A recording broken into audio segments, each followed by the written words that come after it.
din nou!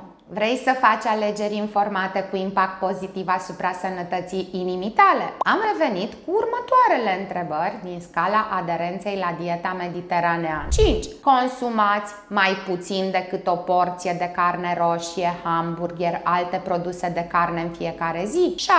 Consumați mai puțin decât o porție de unt, margarină sau smântână în fiecare zi? Consumați mai puțin decât o porție de băuturi carbogazoase, dulci sau îndulcite cu zahăr în fiecare zi? Consumați mai mult decât 3 pahare de vin în fiecare săptămână? Dacă răspunsul este da, adaugă un punct pentru fiecare întrebare. După cum observați, primele întrebări se referă la ce nu ar trebui consumat. Dacă răspunsul este nu, iată câteva sugestii culinare. În ceea ce privește carnea, folosiți puiul slab, carnea de pui și curcan să fie de dimensiuni moderate, le vedeți pe ecran. Rezervați consumul de carne roșie pentru ocazii speciale, 1-2 porții pe lună. În ceea ce privește băuturile recoritoare și mai ales cele îndulcite, trebuie să știți că acestea nu sunt nici recomandate, nici sănătoase, firește, chiar dacă sunt naturale. Consumați fructele întregi în loc să le stoarceți pentru a face băuturi răcoritoare. Folosiți pentru hidratare doar apă. În ceea ce privește băuturile alcoolice, înlocuiți berea sau băuturile alcoolice cu vin,